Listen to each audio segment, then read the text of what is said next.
সকালে আয়নার সামনে চুল আঁচড়াচ্ছিলাম। ছেলে পেছন থেকে এসে বলল, মা, আমি তোমার চুল আঁচড়ে দেব। আমি বললাম, না, আমি পারব। সে বলল, প্লিজ মা, একবার। আমি তার হাতে চিরুনি দিলাম।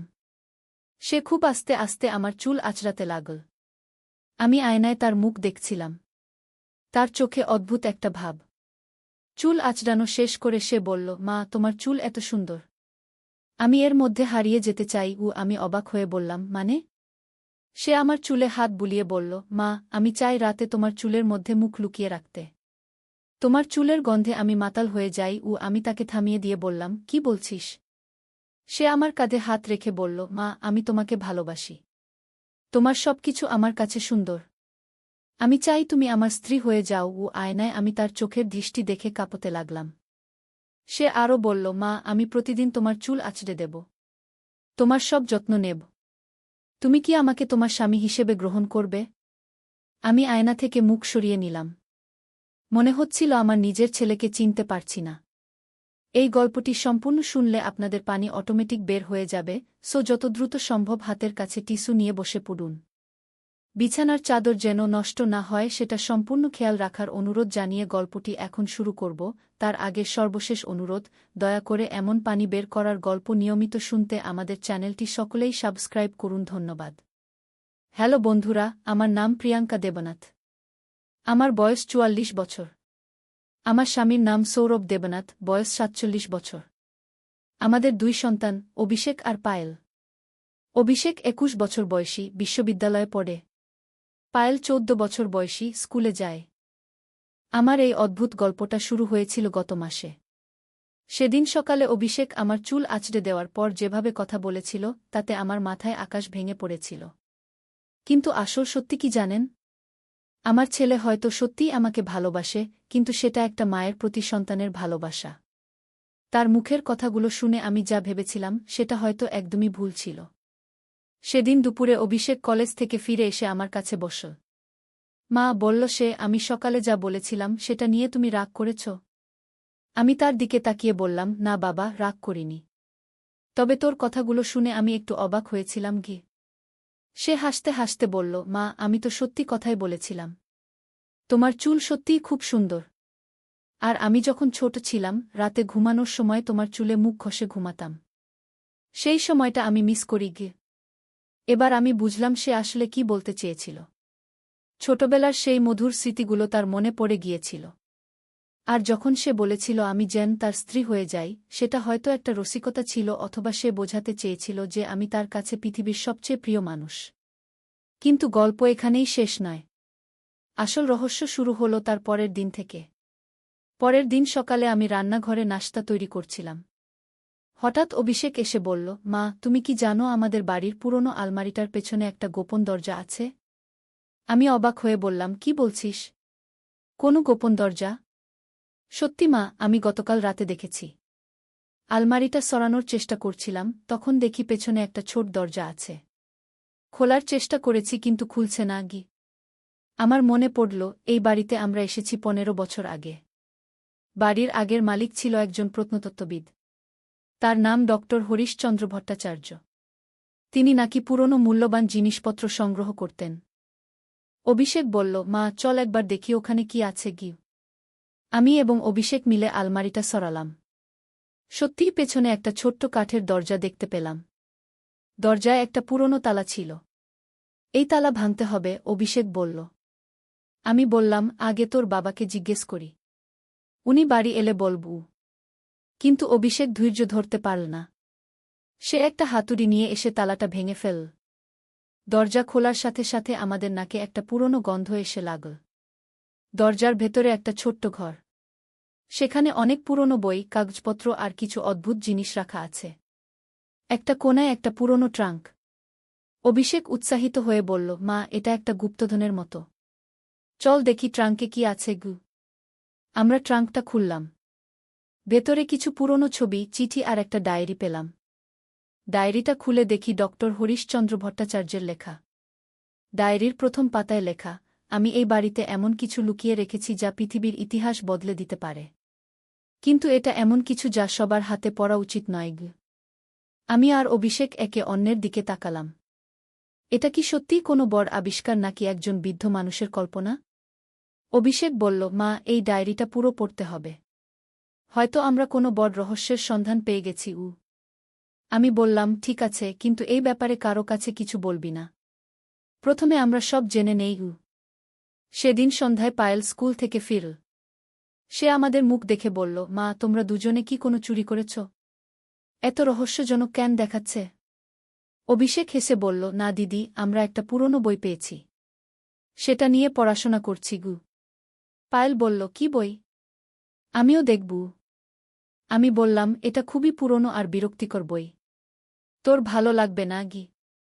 কিন্তু পায়েল জেদ করল। শেষে আমরা তাকেও বলতে বাধ্য হলাম। তবে তাকে শর্ত দিলাম যে কারো কাছে কিছু বলবে না। সেদিন রাতে আমরা তিনজন মিলে ডায়েরিটা পড়তে শুরু করলাম। ডক্টর ভট্টাচার্য লিখেছেন যে তিনি একটা প্রাচীন মন্দিরের ধ্বংসাবশেষে কিছু অদ্ভুত পাথরের টুকরো পেয়েছেন। সেই পাথরগুলোতে নাকি এমন কিছু লেখা আছে যা প্রাচীন সভ্যতার রহস্য উন্মোচন করতে পারে। তিনি আরও লিখেছেন যে এই পাথরগুলো তিনি বাড়ির কোথাও লুকিয়ে রেখেছেন। কিন্তু কোথায় লুকিয়েছেন সেটা স্পষ্ট করে লেখেননি। পরের দিন আমরা পুরো বাড়ি খুঁজতে শুরু করলাম। বেসমেন্ট, ছাদ, প্রতিটা কোণায় খোঁজাখুঁজি করলাম। কিন্তু কিছুই পেলাম না। 3 দিন পর অভিষেক একটা ব্যাপার খেয়াল করল। ডায়েরিতে ডক্টর ভট্টাচার্য একটা কবিতা লিখেছেন। যেখানে সূর্য ওঠে সেদিকে তাকাও। পূর্ব দেওয়ালের নিচে খনন কর। 3 হাত গভীরে গেলে পাবে। যা দেখে অবাক হবে সবে। আমরা বুঝলাম এটা একটা ধাঁধা। বাড়ির পূর্ব দিকের দেওয়ালের নিচে খুঁড়তে হবে। সেদিন রাতে সৌরভ বাড়ি এল। আমি তাকে সব কিছু খুলে বললাম। প্রথমে সে আমাদের পাগল ভাবলেও পরে ব্যাপারটা গুরুত্ব দিয়ে নিল। পরের দিন রবিবার। আমরা সবাই মিলে বাড়ির পূর্ব দিকে খনন শুরু করলাম। প্রায় 3 ফুট খুঁড়ার পর একটা কাঠের বাক্স পেলাম। বাক্সটা খুলতেই আমাদের চোখ ধাঁধিয়ে গেল। ভেতরে কয়েকটা কালো পাথরের টুকরো, যেগুলোতে অদ্ভুত সব চিহ্ন আর লেখা। একটা পাথরে সোনার প্রলেপ দেওয়া। সৌরভ বলল, এগুলো দেখতে সত্যিই প্রাচীন মনে হচ্ছে। আমাদের কোনো বিশেষজ্ঞের কাছে নিয়ে যেতে হবে। কিন্তু অভিষেক বলল, বাবা, আগে আমরা নিজেরা গবেষণা করি। ইন্টারনেটে সার্চ করে দেখি এই চিহ্নগুলোর মানে কী। আমরা পরের কয়েকদিন এই পাথরগুলো নিয়ে গবেষণা করলাম। ইন্টারনেটে অনেক খোঁজাখুঁজির পর জানতে পারলাম যে এগুলো সিন্ধু সভ্যতার লিপির মতো দেখতে। একদিন আমি একটা ওয়েবসাইটে দেখলাম যে এরকম একটা পাথর নাকি ব্রিটিশ মিউজিয়ামে আছে। সেটার দাম কয়েক কোটি টাকা। আমি উৎসাহিত হয়ে সৌরভকে বললাম, দেখো, আমাদের পাথরগুলোও হয়তো অনেক দামি। সৌরভ বলল, হতে পারে। তবে এগুলো বিক্রি করার আগে আমাদের নিশ্চিত হতে হবে যে এগুলো আসলেই আসল। একদিন সকালে আমি দেখলাম বাড়ির সামনে একটা গাড়ি দাঁড়িয়ে আছে। গাড়ি থেকে 2 জন মানুষ নামল। তারা বলল যে তারা প্রত্নতত্ত্ব বিভাগের কর্মকর্তা। আমরা শুনেছি আপনারা কিছু প্রাচীন নিদর্শন পেয়েছেন, একজন বলল। আমি ঘাবড়ে গেলাম। কে বলেছে আপনাদের? তারা বলল, ব্যাপারটা আমাদের কাছে এসেছে। আমরা দেখতে চাই। আমি বুঝলাম কেউ আমাদের ব্যাপারে খবর দিয়েছে। হয়তো আমরা ইন্টারনেটে খোঁজাখুঁজি করতে গিয়ে কোথাও না কোথাও ভুল করেছি। আমি তাদের পাথরগুলো দেখালাম। তারা দেখে খুবই উৎসাহিত হয়ে গেল। এগুলো সত্যিই প্রাচীন, একজন বলল। আমাদের সাথে চলুন। আরও পরীক্ষা নিরীক্ষা করতে হবে। আমি বললাম, এই পাথরগুলো আমাদের বাড়িতে পাওয়া গেছে। আমাদের অধিকার আছে। তারা বলল, হ্যাঁ, আপনাদের অধিকার আছে। তবে সরকারি নিয়মানুসারে এগুলো রাষ্ট্রের সম্পত্তি। তবে আবিষ্কারকারী হিসেবে আপনারা পুরস্কার পাবেন। এভাবে আমাদের হাত থেকে পাথরগুলো চলে গেল। কিন্তু আমরা জানতাম যে আমরা একটা বড় আবিষ্কার করেছি। কয়েক মাস পর আমরা জানতে পারলাম যে আমাদের পাওয়া পাথরগুলো সত্যিই সিন্ধু সভ্যতার। এগুলোতে এমন কিছু তথ্য আছে যা ইতিহাস পরিবর্তন করে দিয়েছে। সরকার আমাদের 5 লাখ টাকা পুরস্কার দিল। কিন্তু সবচেয়ে বড় পাওয়া হলো যে আমরা পারিবারিকভাবে একসাথে একটা বড় অ্যাডভেঞ্চারের অংশীদার হয়েছিলাম। অভিষেক এখন প্রত্নতত্ত্ব নিয়ে পড়াশোনা করতে চায়। পায়েল বলে সেও বড় হয়ে গুপ্তধন খোঁজার কাজ করবে। আর আমি বুঝেছি যে পারিবারিক বন্ধন যদি শক্ত থাকে তাহলে যে কোনো রহস্য উন্মোচন করা সম্ভব। সেদিন সকালে অভিষেক আমার চুল আঁচড়ে দেওয়ার সময় যা বলেছিল সেটা নিয়ে এখন আর কোনো ভুল বোঝাবুঝি নেই। সে সত্যিই আমাকে অনেক ভালোবাসে, একজন মায়ের প্রতি সন্তানের যেমন ভালোবাসা হয়। আর আমাদের বাড়ির গোপন দরজার পেছনের রহস্য? সেটা আমাদের পুরো পরিবারের জীবনে একটা নতুন মাত্রা এনে দিয়েছে। আমরা এখন একসাথে আরও অনেক রোমাঞ্চকর অ্যাডভেঞ্চারের স্বপ্ন দেখি। কখনো কখনো ভাবি, ডক্টর হরিশচন্দ্র ভট্টাচার্য কি জানতেন যে তার লুকিয়ে রাখা এই পাথরগুলো একদিন আমাদের পরিবারের কাছে এমন একটা সুন্দর অ্যাডভেঞ্চার নিয়ে আসবে? হয়তো তিনি চেয়েছিলেন যেন একটা সুখী পরিবার তার রেখে যাওয়া রহস্যের উত্তর খুঁজে বের করে। আর আমাদের পরিবারই ছিল সেই ভাগ্যবান পরিবার। এখন আমি যখন আয়নার সামনে চুল আঁচড়াই, অভিষেক মাঝে মাঝে পেছন থেকে এসে বলে, মা, আজকে আমরা কি নতুন কোনো রহস্যের খোঁজ করব? আর আমি হেসে বলি, হ্যাঁ বাবা, জীবনে তো আরও অনেক রহস্য আছে উন্মোচন করার জন্য গিয়ে। পায়েল বলে, মা, আমি যখন বড় হব তখন আমরা পুরো পৃথিবী ঘুরে ঘুরে গুপ্তধন খুঁজব। সৌরভ বলে, আর আমি তোমাদের সবার নিরাপত্তার দায়িত্ব নেব। এভাবেই আমাদের পরিবারে একটা নতুন স্বপ্ন জন্ম নিয়েছে। একসাথে অ্যাডভেঞ্চার করার, নতুন নতুন রহস্যের সন্ধান করার। আর সবচেয়ে বড় কথা হল, এই পুরো ঘটনা আমাদের পরিবারের বন্ধনকে আরও শক্ত করেছে। আমরা বুঝেছি যে একসাথে থাকলে, একসাথে চেষ্টা করলে যে কোনো কঠিন কাজ সহজ হয়ে যায়। এই গল্পের শেষে আমি বলতে চাই যে পারিবারিক ভালোবাসা আর একটাই হল জীবনের সবচেয়ে বড় গুপ্তধন। যে কোনো রহস্য, যে কোনো অ্যাডভেঞ্চার এই ভালোবাসার কাছে তুচ্ছ। আর হ্যাঁ, আমাদের বাড়িতে আরও কোনো গোপন দরজা আছে কিনা সেটা এখনও আমরা খোঁজাখুঁজি করছি। কে জানে, হয়তো আরও কোনো চমকপ্রদ আবিষ্কার আমাদের জন্য অপেক্ষা করছে। তবে এবার আমরা আরও সাবধান। যে কোনো আবিষ্কারের আগে আমরা সরকারি নিয়মকানুন মেনে এগোব। কারণ আমরা চাই আমাদের আবিষ্কার যেন মানুষের কল্যাণে কাজে আসে। এই ছিল আমাদের পারিবারিক অ্যাডভেঞ্চারের গল্প। একটি সাধারণ সকালের ঘটনা থেকে শুরু হয়ে কিভাবে আমাদের জীবনে একটা অসাধারণ রোমাঞ্চকর অভিজ্ঞতা এসেছিল। আশা করি আপনাদেরও জীবনে এরকম সুন্দর পারিবারিক অ্যাডভেঞ্চার আসবে। মনে রাখবেন, সবচেয়ে বড় গুপ্তধন হল পারিবারিক ভালোবাসা। কিন্তু আমাদের রহস্যের গল্প এখানেই শেষ নয়। কয়েক সপ্তাহ পর আরও একটি অদ্ভুত ঘটনা ঘটল। একদিন সন্ধ্যায় আমি রান্নাঘরে কাজ করছিলাম। হঠাৎ অভিষেক দৌড়ে এসে বলল, মা, তুমি বিশ্বাস করবে না, আমি আমাদের বাগানে আরও একটা অদ্ভুত জিনিস পেয়েছি। আমি হাত ধুয়ে তার সাথে বাগানে গেলাম। সেখানে দেখলাম গোলাপ গাছের নিচে একটা ছোট্ট ধাতুর বাক্স। এটা কোথায় পেলি? আমি জিজ্ঞেস করলাম। মা, আমি গোলাপ গাছে পানি দিচ্ছিলাম। হঠাৎ দেখি মাটি থেকে এটা একটু বেরিয়ে আছে। তুলে দেখি এটা একটা পুরনো বাক্স। আমরা বাক্সটা খুললাম। ভেতরে একটা পুরনো চিঠি আর একটা ছোট্ট চাবি। চিঠিটা খুলে পড়লাম। সেখানে লেখা, প্রিয় ভবিষ্যৎ অধিবাসীগণ, আমি ডক্টর হরিশচন্দ্র ভট্টাচার্য। যদি তুমি এই চিঠি পড়ছ, তাহলে বুঝতে হবে তুমি আমার প্রথম ধাঁধার সমাধান করতে পেরেছ। এই চাবিটি দিয়ে তুমি আমার আসল গুপ্তধন খুঁজে পেতে পার। এই বাড়ির উত্তর দিকে একটা পুরনো কুয়া আছে। সেই কুয়ার নিচে একটা গোপন কক্ষ। এই চাবি দিয়ে সেটা খোলা যাবে। কিন্তু সাবধান, সেই কক্ষে প্রবেশের আগে তোমাকে 3টি ধাঁধার সমাধান করতে হবে। যদি ভুল উত্তর দাও, তাহলে কক্ষটি চিরকালের মতো বন্ধ হয়ে যাবে। শুভকামনা, ডক্টর হরিশচন্দ্র ভট্টাচার্য। আমি আর অভিষেক একে অপরের দিকে তাকালাম। এ যেন এক অন্তহীন রহস্যের জাল। মা, অভিষেক বলল, আমাদের বাড়ির পেছনে সত্যিই একটা পুরনো কুয়া আছে। আমরা সবসময় ভাবতাম ওটা শুধু সাজানোর জন্য। সেদিন রাতে সৌরভ বাড়ি এলে আমরা তাকে সব বললাম। এবার সে আরও সতর্ক হয়ে বলল, এবার আমাদের আরও সাবধানে এগোতে হবে। যদি সত্যিই কোনো গোপন কক্ষ থাকে, তাহলে সেটা বিপজ্জনক হতে পারে। পরের দিন আমরা কুয়ার কাছে গেলাম। কুয়াটা দেখতে সাধারণ পুরনো কুয়ার মতোই। কিন্তু ভালো করে দেখলে কুয়ার দেওয়ালে কিছু অদ্ভুত চিহ্ন খোদাই করা। সৌরভ একটা দড়ি আর টর্চ নিয়ে কুয়ার ভেতরে নামল। প্রায় 20 ফুট নিচে গিয়ে সে চিৎকার করে বলল, এখানে সত্যিই একটা দরজা আছে।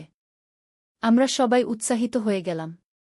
কিন্তু সৌরভ বলল যে দরজার সামনে 3টা প্রশ্ন লেখা আছে। প্রশ্নগুলোর উত্তর সঠিক হলেই দরজা খুলবে। আমি আর অভিষেক আর পায়েল সবাই মিলে কুয়ার ভেতরে নামলাম।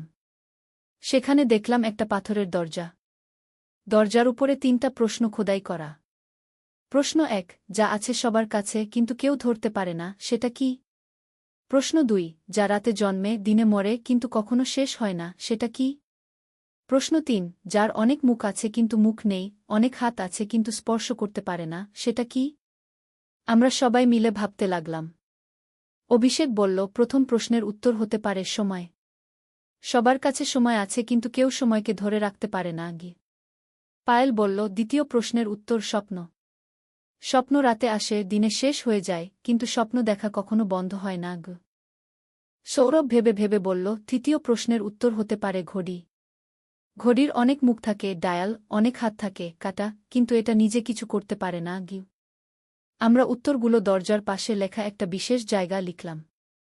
হঠাৎ দরজা একটা গভীর শব্দ করে খুলে গেল। দরজার ভেতরে একটা ছোট্ট কক্ষ। সেখানে একটা পুরনো ডেস্ক, একটা চেয়ার আর দেওয়ালে অনেক পুরনো বই সাজানো। ডেস্কের উপরে একটা চিঠি রাখা। অভিনন্দন, তুমি আমার সব ধাঁধার সমাধান করতে পেরেছ। এই কক্ষটি আমার ব্যক্তিগত গবেষণাগার ছিল। এখানে তুমি আমার সারা জীবনের সংগীত গান পাবে। এই বইগুলোতে প্রাচীন সভ্যতার অনেক রহস্য লেখা আছে। আমি চাই এই জ্ঞান ভবিষ্যৎ প্রজন্মের হাতে পৌঁছে যাক। তুমি যদি এই জ্ঞানের সদ্ব্যবহার করতে পার, তাহলে মানবজাতির অনেক উপকার করতে পারবে। আর হ্যাঁ, এই কক্ষের এক কোণে একটা ছোট্ট সেফ আছে। সেখানে আমার সংগৃহীত কিছু মূল্যবান রত্ন রাখা আছে। এগুলো তোমার প্রাপ্ত পুরস্কার। শুভকামনা, ডক্টর হরিশচন্দ্র ভট্টাচার্য। আমরা সেফটি খুলে দেখলাম ভেতরে সত্যিই কিছু দামি রত্ন আছে। কিন্তু আসল সম্পদ ছিল সেই বইগুলো। পরবর্তী কয়েক মাস আমরা সেই বইগুলো পড়ে অনেক কিছু জানতে পারলাম। ডক্টর ভট্টাচার্য সত্যিই একজন মহান গবেষক ছিলেন।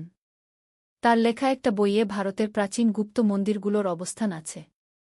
আরেকটা বইয়ে আছে প্রাচীন চিকিৎসা পদ্ধতির বিবরণ। আমরা এই তথ্যগুলো বিশ্ববিদ্যালয়ের প্রত্নতত্ত্ব বিভাগের সাথে শেয়ার করলাম। তারা খুব খুশি হয়ে আমাদের আরও পুরস্কার দিল। কিন্তু সবচেয়ে বড় পাওয়া হল যে আমাদের পরিবার এখন একসাথে গবেষণার কাজে জড়িত। অভিষেক প্রত্নতত্ত্বে অনার্স করছে। পায়েল ইতিহাসে আগ্রহী হয়ে উঠেছে। আর আমি ডক্টর ভট্টাচার্যের প্রাচীন চিকিৎসা পদ্ধতি নিয়ে পড়াশোনা করছি। হয়তো এই জ্ঞান দিয়ে মানুষের সেবা করতে পারব। সৌরভ আমাদের সবার কাজে সাহায্য করে যাচ্ছে। সে বলে, আমার পরিবার এখন একটা গবেষক দল। আর সেই শুরুর দিনের কথা, অভিষেক যখন আমার চুল আঁচড়ে দিয়ে বলেছিল সে আমার চুলে হারিয়ে যেতে চায়।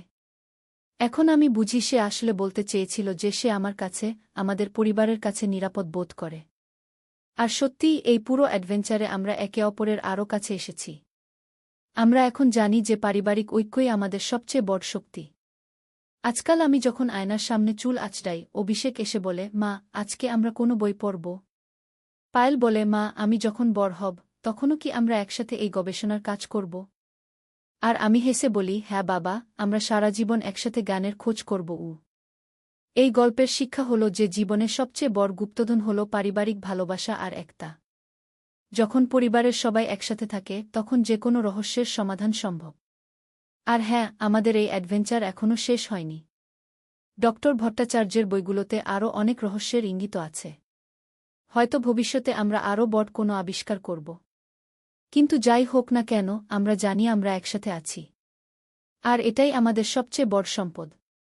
এই ছিল আমাদের পারিবারিক রহস্য আর অ্যাডভেঞ্চারের সম্পূর্ণ গল্প। আশা করি আপনাদের ভাল লেগেছে। আর মনে রাখবেন, প্রতিটি পরিবারেই লুকিয়ে আছে অসীম সম্ভাবনা। শুধু দরকার একসাথে থেকে সেই সম্ভাবনাকে কাজে লাগানো। একদিন আলী সাহেব সোহেলের অফিসে এলেন। সোহেল তাকে দেখে অবাক হয়ে গেল। স্যার, আপনি এখানে? হ্যাঁ সোহেল, তোমার অফিস একবার দেখতে চাইলাম। খুব সুন্দর হয়েছে গু। আলী সাহেব পুরো অফিস ঘুরে দেখলেন। কর্মচারীদের সাথে কথা বললেন। তারপর সোহেলের রুমে এসে বসলেন। সোহেল, তুমি অনেক দূর এসেছ। মনে আছে 7 বছর আগে তুমি যখন আমার অফিসে প্রথম এসেছিলে চা বানানোর কাজ করতে? হ্যাঁ স্যার, সব মনে আছে। আমি গর্বিত যে আমি তোমাকে একটা সুযোগ দিয়েছিলাম। আর তুমি সেই সুযোগকে কাজে লাগিয়েছ। জানো সফলতার মূল সূত্র কি? কি স্যার? কঠোর পরিশ্রম, সততা আর হাল না ছাড়া। তোমার মধ্যে এই 3টা গুণই আছে গু। সোহেল চোখে জল নিয়ে বলল, আপনি না থাকলে আজ আমি এখানে পৌঁছাতে পারতাম না স্যার। না সোহেল, আমি শুধু একটা দরজা খুলে দিয়েছিলাম। ভেতরে ঢুকে পথ তৈরি করেছ তুমি নিজে গু। আলী সাহেব চলে যাওয়ার আগে বললেন, আমার একটা বড় প্রজেক্ট আছে। একটা 20 ফ্লোর বিজনেস টাওয়ার। আমি চাই তুমি এই প্রজেক্টে আমার সাথে পার্টনার হও। 50-50 রাজি? সোহেল অবাক হয়ে গেল। এত বড় প্রজেক্ট? স্যার, আমার কি যথেষ্ট সামর্থ্য আছে? আছে। আমি বিশ্বাস করি। সোহেল রাজি হয়ে গেল। এটা তার জীবনের সবচেয়ে বড় প্রজেক্ট হবে। 50 অধ্যায়, বড় চ্যালেঞ্জ। 20 ফ্লোর বিজনেস টাওয়ারের কাজ শুরু হল। এটা সোহেলের জীবনের সবচেয়ে বড় চ্যালেঞ্জ। প্রজেক্টের বাজেট প্রায় 10 করোড় টাকা। সোহেলকে 5 করোড় টাকা ইনভেস্ট করতে হবে। সোহেল তার সব সঞ্চয়ে, ব্যাংক লোন আর কিছু ইনভেস্টর থেকে টাকা জোগাড় করল। এটা একটা বিশাল ঝুঁকি।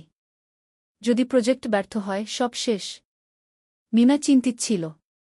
সোহেল, এত বড় ঝুঁকি নেওয়া ঠিক হবে? মিনা, জীবনে বড় কিছু করতে হলে ঝুঁকি নিতে হয়। আমি এই সুযোগ হাতছাড়া করতে চাই না। কিন্তু যদি কিছু ভুল হয়? ভুল হবে না। আমি আলী সাহেবের সাথে আছি। উনি আমাকে গাইড করবেন। প্রজেক্ট শুরু হল। প্রথম 6 মাস সব ভালোই চলছিল। কাজ সময়মতো হচ্ছে, বাজেট ঠিক আছে। কিন্তু 7 মাসের মাথায় একটা বড় সমস্যা দেখা দিল। একজন প্রধান ইনভেস্টর হঠাৎ তার টাকা ফেরত চাইলেন। তিনি অন্য একটা জরুরি কাজে টাকা লাগবে বলে জানালেন। 1 করোড় টাকা ফেরত দিতে হবে। সোহেল বিপদে পড়ে গেল। 1 করোড় টাকা এখন কোথায় পাবে? প্রজেক্টে সব টাকা ঢেলে দিয়েছে। সে আলী সাহেবের সাথে কথা বলল। আলী সাহেব বললেন, চিন্তা করো না, আমি ব্যবস্থা করছি। কিন্তু আলী সাহেবও বড় একটা প্রজেক্টে আটকে আছেন। তার হাতে লিকুইড ক্যাশ নেই। সোহেল অন্য ব্যাংক থেকে লোন নেওয়ার চেষ্টা করল। কিন্তু ব্যাংক বলল, ইতিমধ্যে তার অনেক লোন আছে, নতুন লোন দিতে পারবে না। সোহেল রাতে ঘুমাতে পারছিল না। খাওয়া দাওয়া বন্ধ করে দিয়েছিল। মিনা তাকে দেখে খুব চিন্তিত হয়ে গেল। সোহেল, প্লিজ নিজেকে এভাবে শেষ করে ফেলো না। কোনো একটা রাস্তা বের হবেই। কিন্তু সোহেল কোনো রাস্তা দেখতে পাচ্ছিল না। ইনভেস্টর 15 দিন সময় দিয়েছে। 15 দিনের মধ্যে টাকা ফেরত না দিলে তিনি আইনি ব্যবস্থা নেবেন। 10 দিন কেটে গেল। সোহেল কোনো সমাধান খুঁজে পেল না। সে প্রায় হাল ছেড়ে দিয়েছিল। 11 দিনের দিন একটা অপ্রত্যাশিত ঘটনা ঘটল। জাহিদ ভাই, সোহেলের পুরনো সহকর্মী, তার অফিসে এলেন। জাহিদ ভাই এখন একটা রিয়েল এস্টেট কোম্পানিতে সিনিয়র ম্যানেজার। সোহেল, আমি তোমার সমস্যার কথা শুনেছি। হ্যাঁ ভাই, আমি বিপদে পড়েছি। আমি তোমাকে সাহায্য করতে চাই। আমার কিছু সঞ্চয় আছে, 5 লাখ টাকা। তুমি নাও। সোহেল চোখে জল নিয়ে বলল, ভাই, আমি কিছু বলার দরকার নেই। তুমি আমাকে অনেক কিছু শিখিয়েছ। তোমার কাছ থেকে পরিশ্রম আর সততা শিখেছি। এখন আমার পালা তোমাকে সাহায্য করার। জাহিদ ভাই চলে যাওয়ার পর আরও 2 জন এলো। একজন সোহেলের পুরনো ক্লায়েন্ট, আরেকজন তার কর্মচারী। 2 জন মিলে আরও 8 লাখ টাকা দিল। করিম মামা 20 লাখ টাকা ব্যবস্থা করলেন। তার কিছু বন্ধুদের কাছ থেকে ধার করে। মিনা তার সব গয়না বিক্রি করে 10 লাখ টাকা দিল। সবাই মিলে প্রায় 45 লাখ টাকা জোগাড় হল। বাকি 65 লাখ টাকা সোহেল তার অফিসের সব অ্যাসেট বিক্রি করে আর একটা প্রাইভেট ফিন্যান্স কোম্পানি থেকে উচ্চ সুদে লোন নিয়ে ব্যবস্থা করল। ঠিক 14 দিনের দিন সোহেল ইনভেস্টরকে 1 করোড় টাকা ফেরত দিল। ইনভেস্টর টাকা নিয়ে চলে গেলেন। সোহেল তার অফিসে ফিরে এসে চেয়ারে বসে কাঁদল। এত চাপ, এত টেনশন, সব যেন একসাথে বের হয়ে এলো। মিনা এসে তাকে জড়িয়ে ধরল। আমরা পেরেছি সোহেল, আমরা পেরেছি। 16 অধ্যায়, পুনরুদ্ধার। এই ঘটনার পর সোহেল আরও সাবধান হয়ে গেল। সে বুঝল, ব্যবসায় শুধু সাহস নয়, বুদ্ধিও লাগে। ঝুঁকি নিতে হয়, কিন্তু হিসাব করে। প্রজেক্ট চলতে থাকল। এবার সোহেল আরও সতর্কতার সাথে সবকিছু পরিচালনা করল। প্রতিটা খরচ হিসাব করল, প্রতিটা সিদ্ধান্ত ভেবেচিন্তে নিল। আরও 1 বছর পর 20 ফ্লোর বিজনেস টাওয়ার সম্পন্ন হল। চমৎকার বিল্ডিং, শহরের অন্যতম সুন্দর ভবন। বিল্ডিংয়ের উদ্বোধন অনুষ্ঠানে শহরের মেয়র এলেন। অনেক ব্যবসায়ী, সাংবাদিক এলো। সোহেলের নাম পত্রিকায় ছাপা হল। স্বপ্নের শহরে এক তরুণ উদ্যোক্তার সফলতার গল্প। প্রজেক্ট থেকে সোহেলের লাভ হল প্রায় 2 করোড় টাকা। এই টাকা দিয়ে সে সব ঋণ শোধ করল। জাহিদ ভাইয়ের টাকা ফেরত দিল। করিম মামার ঋণ শোধ করল। যারা সাহায্য করেছিল সবাইকে টাকা ফেরত দিল। মিনার জন্য নতুন গয়না কিন। আরও সুন্দর। তার মাকে গ্রামে একটা নতুন পাকা বাড়ি বানিয়ে দিল। মা কাঁদতে কাঁদতে বললেন, তোর বাবা বেঁচে থাকলে কত খুশি হতো। তুই আমার সব স্বপ্ন পূরণ করেছিস গে। সোহেল নিজেদের জন্য একটা ফ্ল্যাট কিন। 4 রুমের ফ্ল্যাট, সমুদ্রের কাছে। এখন আর ভাড়া বাড়িতে থাকতে হয় না। সপ্তদশ অধ্যায়, প্রতিদান। সোহেল এখন একজন প্রতিষ্ঠিত উদ্যোক্তা। কিন্তু সে তার শেখ ভোলেনি। যে গ্রাম থেকে সে এসেছে, যারা তাকে সাহায্য করেছে, কাউকেই ভোলেনি। সে তার গ্রামে একটা স্কুল বানিয়ে দিল। সোহেল ফাউন্ডেশন স্কুল কো গরিব ছেলেমেয়েরা ফ্রিতে পড়তে পারবে। ভালো শিক্ষক নিযোগ দিল। ভালো পড়াশোনার ব্যবস্থা করল। শহরে একটা ফ্রি মেডিকেল ক্লিনিক খুল।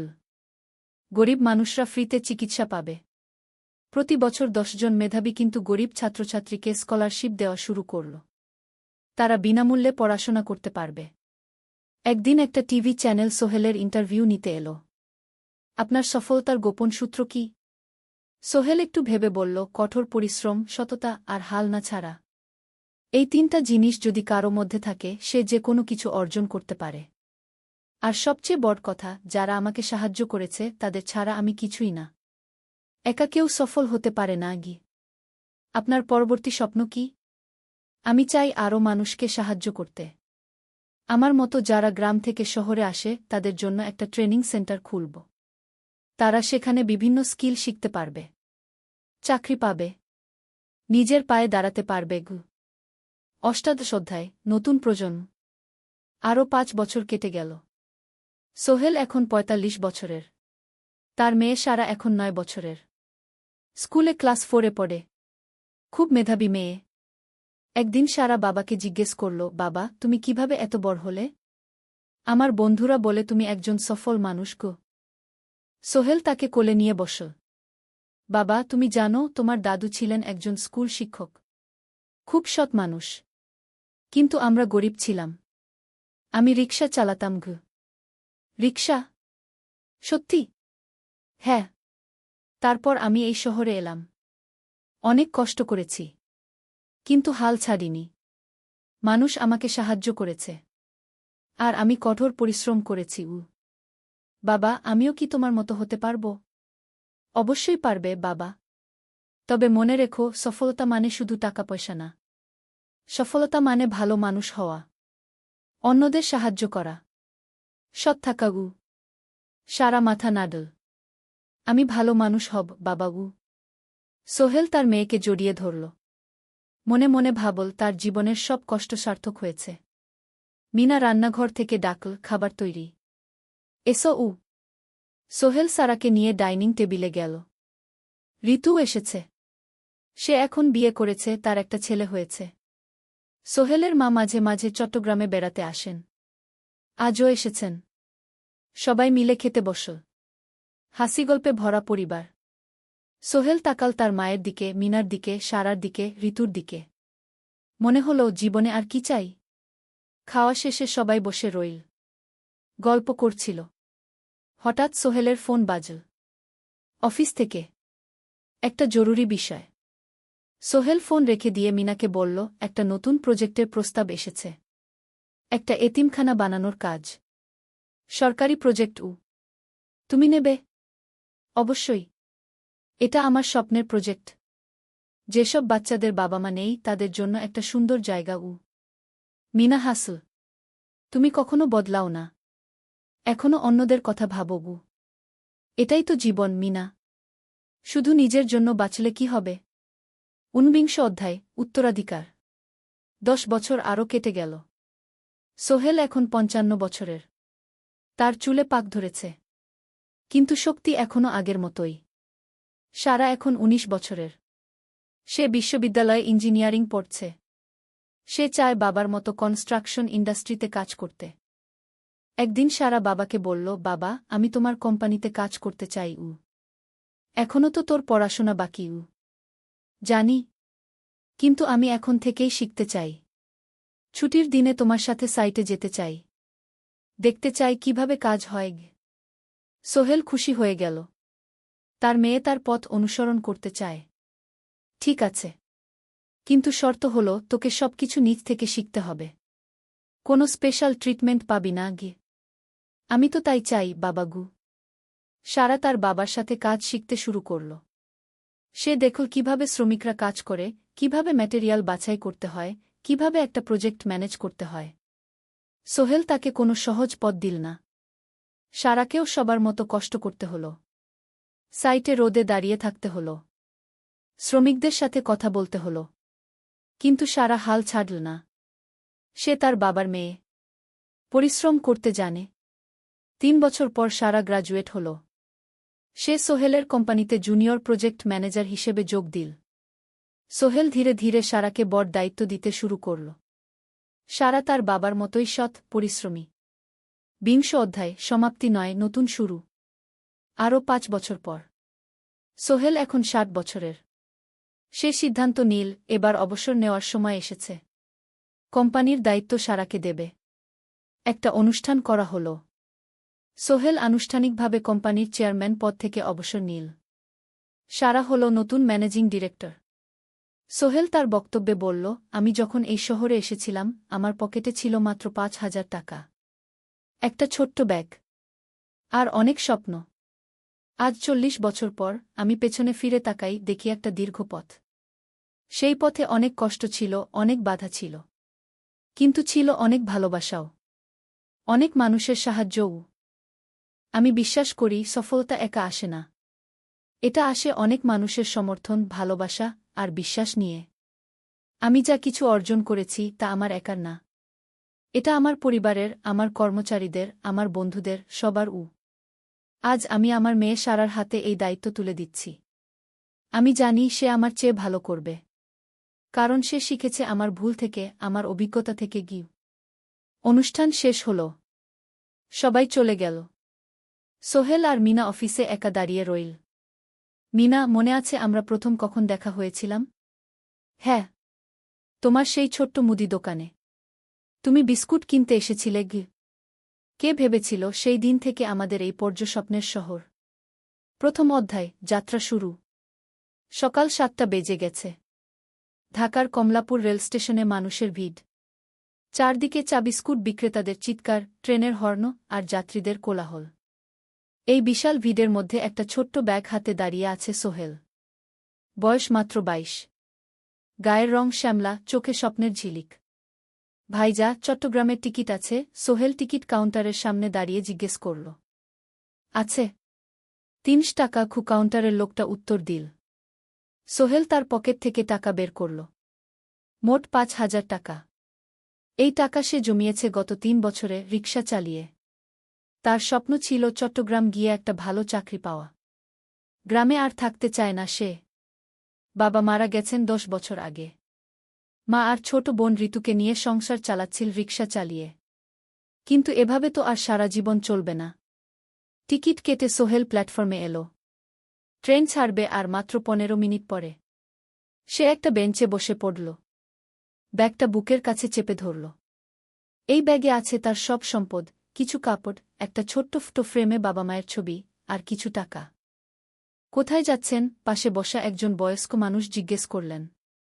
চট্টগ্রাম কাকা। চাকরি খুঁজতে যাচ্ছি। কে? সোহেল বিনয়ের সাথে উত্তর দিল। ভালো। তবে শহরে সাবধানে থাকবেন। শহর মানে অনেক সুযোগ, কিন্তু অনেক ফাঁদও আছে। বয়স্ক লোকটা বললেন। সোহেল মাথা নাড়ল। সে জানে শহরের জীবন সহজ না। কিন্তু তার কোনো বিকল্প নেই। গ্রামে রিকশা চালিয়ে মাসে 3,500 টাকা আয় হতো। তার মধ্যে সংসার চালাতে হতো, বোনের স্কুলের খরচ দিতে হতো, মায়ের ওষুধের খরচ দিতে হতো। কিছুই বাঁচত না। আর এই জীবন থেকে বেরোনোর একটাই পথ, শহরে গিয়ে ভালো কাজ খুঁজে নেওয়া। সোহেল মনে মনে ভাবল তার বাবার কথা। বাবা ছিলেন একজন স্কুল শিক্ষক। খুব সৎ মানুষ ছিলেন। সবসময় বলতেন, সোহেল, তুই লেখাপড়া শিখে বড় মানুষ হবি। আমাদের পরিবারে আর কেউ বড় চাকরি করেনি। তুই করবি। কিন্তু বাবা যখন মারা গেলেন তখন সোহেল মাত্র এসএসসি পরীক্ষা দিয়েছে। ফলাফল ভালো হয়েছিল, জিপিএ অর্ধচতু। কিন্তু বাবার মৃত্যুর পর আর পড়া হল না। পরিবারের দায়িত্ব নিতে হল। ট্রেন ছাড়ল। সোহেল জানালার পাশে বসে বাইরে তাকাল। ধানক্ষেত, নদী, ছোট ছোট গ্রাম, সব পেছনে ফেলে ট্রেন এগিয়ে চল। সোহেলের মনে হল সে যেন তার পুরনো জীবনটাকেও পেছনে ফেলে আসছে। ট্রেনে একজন হকার এসে চা বিক্রি করছিল। সোহেল একটা চা কিন। 10 টাকা। চা খেতে খেতে সে ভাবছিল চট্টগ্রাম পৌঁছে কি হবে। করিম মামা তাকে সাহায্য করবেন তো? চাকরি পাওয়া যাবে তো? করিম মামা আসলে সোহেলের খুব দূর সম্পর্কের মামা। সোহেলের দাদির বোনের ছেলে। অনেক বছর আগে গ্রাম ছেড়ে চট্টগ্রামে চলে গিয়েছিলেন। সেখানে একটা কনস্ট্রাকশন কোম্পানিতে কাজ করেন। বছরে একবার দুবার গ্রামে আসতেন। গত বছর যখন এসেছিলেন তখন সোহেলের মাকে বলেছিলেন সোহেলকে চট্টগ্রাম পাঠান। আমি একটা কাজের ব্যবস্থা করে দেব। সেই কথাতেই ভরসা করে সোহেল আজ এই যাত্রা। দ্বিতীয় অধ্যায়, নতুন শহর। চট্টগ্রাম পৌঁছাতে প্রায় 6 ঘণ্টা লেগে গেল। দুপুর 1টা বাজে। সোহেল স্টেশন থেকে বের হয়ে শহরের রাস্তায় দাঁড়াল। কি বিশাল শহর! এত গাড়ি, এত মানুষ। চারদিকে উঁচু উঁচু বিল্ডিং, দোকানপাট, মানুষের ভিড়। সোহেল কিছুক্ষণ দাঁড়িয়ে থাকল সব কিছু দেখতে দেখতে। তার মনে হচ্ছিল সে যেন অন্য কোনো পৃথিবীতে এসে পড়েছে। তার পকেটে একটা ছোট্ট কাগজ আছে। সেখানে লেখা একটা ঠিকানা, করিম মিয়া, বাড়ি নং 23, রোড নং 5, আগ্রাবাদ, চট্টগ্রামকে। সোহেল একটা রিকশা ডাকল। কত নেবেন আগ্রাবাদ যেতে? 50 টাকা গু। সোহেল রিকশায় উঠল। রাস্তার দুধারে দোকান, মার্কেট, অফিস, সব কিছু দেখতে দেখতে সে অবাক হয়ে গেল। এত বড় শহর, এত কিছু! গ্রামের সেই ছোট্ট বাজারের সাথে কোনো তুলনাই হয় না। প্রায় আধা ঘণ্টা পর রিকশা একটা পুরনো বাড়ির সামনে থামল। 3 তলা বাড়ি, কিন্তু রং উঠে গেছে। সিঁড়ি দিয়ে উঠে 3য় তলায় করিম মামার ফ্ল্যাটে নক করল। দরজা খুলল এক মধ্যবয়সী মহিলা। কে? আসসালামু আলাইকুম আপা। আমি সোহেল। নোয়াখালীর গ্রাম থেকে এসেছি। করিম মামা বাড়িতে আছেন? মহিলা তাকে মাথা থেকে পা পর্যন্ত দেখল। করিম তো অফিসে গেছে। তুমি কে? কোথা থেকে এসেছ? সোহেল সব খুলে বলল। মহিলা তাকে ভেতরে ঢুকতে দিল। বসো। করিম সন্ধ্যায় ফিরবে গু। ফ্ল্যাটটা ছোট। 2টো রুম, একটা ছোট্ট রান্নাঘর আর একটা বাথরুম। কিন্তু সোহেলের কাছে খুব সুন্দর লাগল। গ্রামের সেই টিনের ঘরের চেয়ে তো অনেক ভালো। মহিলা তার নাম জানাল সালমা। করিম মামার স্ত্রী। তাদের 2টো ছেলে, একজন ক্লাস 8-এ পড়ে, আরেকজন ক্লাস 5-এ। খেয়েছ? সালমা আপা জিজ্ঞেস করল। না আপা গু। অপেক্ষা করো। ভাত আছে, মাছ আছে। খাও। সোহেল প্রথমে রাজি হতে চাইল না। কিন্তু খুব খিদে পেয়েছিল। সকাল থেকে শুধু একটা চা আর বিস্কুট খেয়েছে। খাওয়া দাওয়ার পর সোহেল বসে রইল।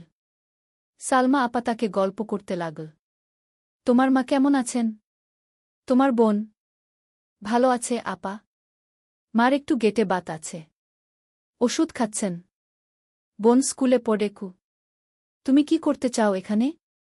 চাকরি খুঁজছি আপা। যে কোনো কাজ করব। বাসায় মা আর বোনকে টাকা পাঠাতে হবে। সালমা আপা মাথা নাড়ল।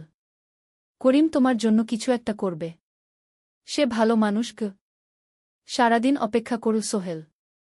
সন্ধ্যা 6টায় করিম মামা ফিরলেন। 50-এর কাছাকাছি বয়স, কালো রঙের প্যান্ট শার্ট পরা, হাতে একটা ব্যাগ। আরে সোহেল, কবে এলি? করিম মামা খুশি হয়ে বললেন। আজ সকালে মামা গু। করিম মামা তাকে জড়িয়ে ধরলেন। অনেকদিন পর দেখলাম। কেমন আছিস? ভালো আছি মামা গি। ভালো করেছিস এসে। এখানে অনেক সুযোগ আছে। তোর জন্য একটা কাজের ব্যবস্থা করে দেব। তবে প্রথমে কয়েকদিন এখানে থাক। শহরটা একটু চিনে নে। তারপর কাজে যোগ দিবি। সোহেলের মনে আসার আলো জ্বল। সে ভাবল হয়তো তার ভাগ্য এবার পাল্টাবে। 3য় অধ্যায়, প্রথম চাকরি। 1 সপ্তাহ পরে করিম মামা সোহেলকে তার কোম্পানিতে নিয়ে গেলেন। কোম্পানির নাম আলামিন কনস্ট্রাকশন। অফিসটা শহরের কেন্দ্রে, 5 তলা একটা বিল্ডিংয়ের দোতলায়। মালিক আলী সাহেব। 50-এর কাছাকাছি বয়স, মোটা চেহারা, চোখে সোনার ফ্রেমের চশমা। বড়লোক মানুষ, কিন্তু খুব কড়া। এই ছেলেটাকে কি কাজে লাগাবেন? আলী সাহেব করিম মামাকে জিজ্ঞেস করলেন। স্যার, ও আমার আত্মীয়। গ্রাম থেকে এসেছে। খুব পরিশ্রমী। যে কোনো কাজে লাগাতে পারেন উ। আলী সাহেব সোহেলের দিকে তাকালেন। তুমি কি পড়েছ? Sir, SSC pass. জিপিএ অর্ধচতু উ। হুম। ভালো। কম্পিউটার চালাতে পারো? না স্যার, পারি না। কিন্তু শিখতে চাই উ। আলী সাহেব একটু ভাবলেন। ঠিক আছে। তোমাকে অফিসের কাজে রাখব। ফাইল গুছানো, চা বানানো, কাগজপত্র নিয়ে যাওয়া না এসব। মাসে 5,000 টাকা। রাজি আছো? জি স্যার। সোহেল খুশি হয়ে গেল। 5,000 টাকা। রিকশা চালিয়ে 3,500 পেত। এখানে 5,000। কাজ শুরু হলো পরদিন থেকে। সকাল 8টায় অফিসে যেতে হয়, ফিরতে হয় সন্ধ্যা 7টায়। প্রথম দিন সোহেল ঘুম থেকে উঠল ভোর 5টায়। তৈরি হয়ে 7:30টায় অফিসের উদ্দেশ্যে বের হল। করিম মামার বাড়ি থেকে অফিস প্রায় 5 কিলোমিটার। বাসে যেতে হয়। অফিসে পৌঁছে সোহেল দেখল সেই প্রথম আলী সাহেব এখনও আসেননি। অফিস খোলা ছিল না। 8-10 মিনিট পর একজন লোক এসে অফিস খুল। তুমি নতুন? জি। আমি সোহেল গু। আমি জাহিদ, অ্যাসিস্ট্যান্ট ম্যানেজার। এসো উ। জাহিদ ভাই সোহেলকে সব কিছু দেখাল। অফিসে মোট 6 জন কর্মচারী। 2 জন ইঞ্জিনিয়ার, একজন অ্যাকাউন্ট্যান্ট, একজন অ্যাসিস্ট্যান্ট ম্যানেজার, জাহিদ ভাই, একজন রিসেপশনিস্ট, আর এখন সোহেল। সোহেলের কাজ শুরু হলো চা বানানো দিয়ে। তারপর অফিস পরিষ্কার করা, ফাইল গুছানো, কাগজপত্র এক জায়গা থেকে আরেক জায়গায় নিয়ে যাওয়া। কাজ কঠিন না, কিন্তু সারাদিন দৌড়ঝাঁপ করতে হয়। দুপুরে খাবারের জন্য আধা ঘন্টা বিরতি। সোহেল একটা ছোট হোটেলে গিয়ে ভাতরাল তরকারি খেল। 50 টাকা। সন্ধ্যায় অফিস বন্ধ হল। সোহেল ক্লান্ত হয়ে বাসায় ফিরল। কেমন লাগল প্রথম দিন? করিম মামা জিজ্ঞেস করলেন। ভালো মামা। অনেক কিছু শিখলাম ঘ। প্রথম মাসের শেষে সোহেল বেতন পেল 5,000 টাকা। সে 3,000 টাকা মাকে পাঠাল। মা ফোনে কাঁদতে লাগলেন। আল্লাহ তোকে ভালো রাখুক সোহেল উ। সোহেলের চোখেও জল এলো। তার মনে হল সে একটা বড় কাজ করতে পেরেছে। চতুর্থ অধ্যায়, শহরের জীবন। 3 মাস কেটে গেল। সোহেল এখন শহরের সাথে মিশে গেছে। প্রতিদিন অফিসে যাও আসার পথে সে দেখে হাজারো মানুষের জীবন। কেউ সফল, কেউ ব্যর্থ। কিন্তু সবাই চলছে নিজের পথে। সোহেল অফিসের কাজের পাশাপাশি কম্পিউটার শেখার চেষ্টা করছে। অফিসে একটা কম্পিউটার আছে। যখন কেউ ব্যবহার করে না, তখন সোহেল একটু একটু শিখার চেষ্টা করে। জাহিদ ভাই তাকে সাহায্য করেন। সোহেল, তুমি যদি কম্পিউটার ভালোভাবে শিখতে পারো, তাহলে তোমার ভবিষ্যৎ উজ্জ্বল। জাহিদ ভাই একদিন বললেন। কিভাবে শিখব ভাই? ট্রেনিং সেন্টারে যাও। সন্ধ্যায় ক্লাস আছে। মাসে 2,000 টাকা লাগবে গে। সোহেল ভাবল। 2,000 টাকা অনেক। কিন্তু এটা বিনিয়োগ। ভবিষ্যতের জন্য। সে একটা ট্রেনিং সেন্টারে ভর্তি হল। সপ্তাহে 3 দিন, সন্ধ্যা 7:30 থেকে রাত 9টা পর্যন্ত ক্লাস। কম্পিউটারের basic, MS Word, Excel, PowerPoint, internet ব্যবহার। একদিন অফিস থেকে ফেরার সময় সোহেল একটা দোকানে চা খেতে গেল। দোকানের পাশেই একটা ছোট্ট মুদি দোকান। সেখানে একটা মেয়ে বসে আছে। বয়স হবে 20-এর কাছাকাছি। সাদাসিধে চেহারা, সাদা শাড়ি পরা, কিন্তু চোখে এক ধরনের দৃঢ়তা। ভাইজা, 1 প্যাকেট বিস্কুট দেন কি? সোহেল বলল। মেয়েটা বিস্কুট দিল। 20 টাকা। সোহেল টাকা দিয়ে যাচ্ছিল, হঠাৎ মেয়েটা বলল, আপনি নতুন এসেছেন এই এলাকায়, তাই না? হ্যাঁ। 3 মাস হল। কিভাবে বুঝলেন? আপনার চেহারা দেখেই বোঝা যায়। এখনও গ্রামের ছোঁয়া আছে। আর আপনি প্রতিদিন এই পথ দিয়ে যান। দেখেছি কি? মেয়েটা হাসল। সোহেলও হেসে ফেল। আপনি খুব পর্যবেক্ষক মনে হচ্ছে গি। জীবনে অনেক কিছু দেখেছি। তাই মানুষকে চিনতে শিখেছি গ। আপনার নাম? মিনা। এই দোকান আমার বাবার। উনি অসুস্থ, তাই আমি দেখছি গু। সেদিন থেকে সোহেল প্রায়ই সেই দোকানে যেতে শুরু করল। মিনার সাথে গল্প করত। ধীরে ধীরে তাদের মধ্যে একটা বন্ধুত্ব তৈরি হল। মিনাও তার জীবনের গল্প বলল। মিনার মা মারা গেছেন যখন সে মাত্র 7 বছরের।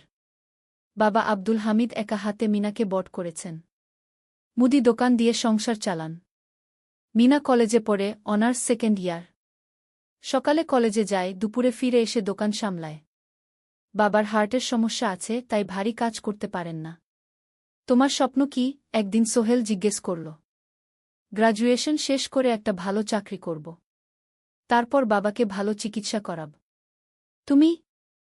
আমিও চাকরি করে পরিবারকে ভালোভাবে দেখভাল করতে চাই। মা আর বোনকে নিয়ে শহরে আনব একদিন দুজনেই নিজেদের স্বপ্নের কথা বলতে গিয়ে বুঝল তাদের স্বপ্ন অনেকটা একই রকম। পঞ্চম অধ্যায়, বিপদ। 6 মাস কেটে গেল। সোহেল এখন আলী সাহেবের খুব প্রিয় কর্মচারী।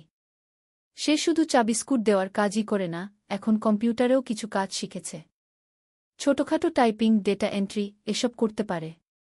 আলী সাহেব খুশি হয়ে তার বেতন বাড়িয়ে 8,000 টাকা করে দিয়েছেন।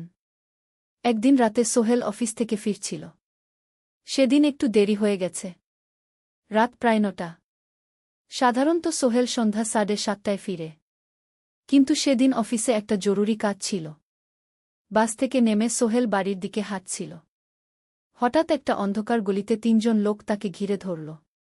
তাদের চেহারা দেখেই বোঝা যাচ্ছিল ভালো উদ্দেশ্য নিয়ে আসেনি। টাকা দে, তাড়াতাড়ি, একজন বলল। তার হাতে একটা ছুরি। সোহেল ভয় পেয়ে গেল। ভাই, আমার কাছে খুব কম টাকা আছে যা আছে দে, তাড়াতাড়ি করো। সোহেল কাঁপতে কাঁপতে তার পকেট থেকে 5 টাকা বের করে দিল। এই টাকা দিয়ে সে বাজার করবে ভেবেছিল। কিন্তু ছিনতাইকারীরা সন্তুষ্ট হল না। শুধু 5 টাকা? তোর ব্যাগে কি আছে? তারা সোহেলের ব্যাগ কেড়ে নিল। ব্যাগে ছিল তার মোবাইল, কম্পিউটার ট্রেনিং সেন্টারের সার্টিফিকেট আর কিছু গুরুত্বপূর্ণ কাগজপত্র। না ভাই, ব্যাগটা ফেরত দেন। ওতে আমার জরুরি জিনিস আছে। মোবাইল নিয়ে নেন, কিন্তু ব্যাগটা দেন কিন্তু ওরা শুনল না। একজন সোহেলকে জোরে ধাক্কা দিল। সোহেল পড়ে গেল। মাথা রাস্তার কংক্রিটে ধাক্কা লেগে গেল। রক্ত বের হল। 3 জন দৌড়ে পালিয়ে গেল। কিছুক্ষণ সোহেল অজ্ঞান হয়ে পড়ে রইল। তারপর ধীরে ধীরে জ্ঞান ফিরল। মাথায় প্রচণ্ড ব্যথা। সে উঠে দাঁড়ানোর চেষ্টা করল, কিন্তু মাথা ঘুরছিল। কোনোমতে একটা দেয়াল ধরে দাঁড়াল। একজন পথচারী তাকে দেখে থামল। কি হয়েছে ভাই? ছিনতাই হয়েছে এসো, আমি তোমাকে হাসপাতালে নিয়ে যাই। কিন্তু সোহেল রাজি হল না। না, ঠিক আছি, বাড়ি যেতে পারব। সে কোনোমতে করিম মামার বাড়িতে পৌঁছাল। দরজা খুলেই সালমা আপা চিৎকার করে উঠলেন। ও আল্লাহ! কি হয়েছে? করিম মামা দৌড়ে এলেন। সোহেলকে ভেতরে নিয়ে গেলেন। তার মাথায় জল ঢেলে রক্ত পরিষ্কার করলেন। ক্ষতটা বেশ গভীর। হাসপাতালে যেতে হবে করিম মামা বললেন। তারা একটা অটোরিকশা নিয়ে নিকটস্থ হাসপাতালে গেলেন। ডাক্তার সোহেলের মাথায় 3টা সেলাই দিলেন। বলল, 1 সপ্তাহ বিশ্রাম নিতে হবে। কোনো ভারী কাজ করা যাবে না। হাসপাতাল থেকে ফিরে সোহেল শুয়ে রইল। তার মনে হচ্ছিল সবকিছু শেষ হয়ে গেছে। মোবাইল চলে গেছে, গুরুত্বপূর্ণ কাগজপত্র চলে গেছে। এখন 1 সপ্তাহ অফিস করতে পারবে না। পরদিন সকালে করিম মামা আলী সাহেবকে ফোন করে সব জানালেন। আলী সাহেব বললেন, ঠিক আছে, সোহেল ভালো হয়ে এলে আসবে, চিন্তার কিছু নেই। মিনা যখন এই খবর শুনল, সে সন্ধ্যায় সোহেলকে দেখতে এল করিম মামার বাড়িতে। সাথে এনেছিল কিছু ফল।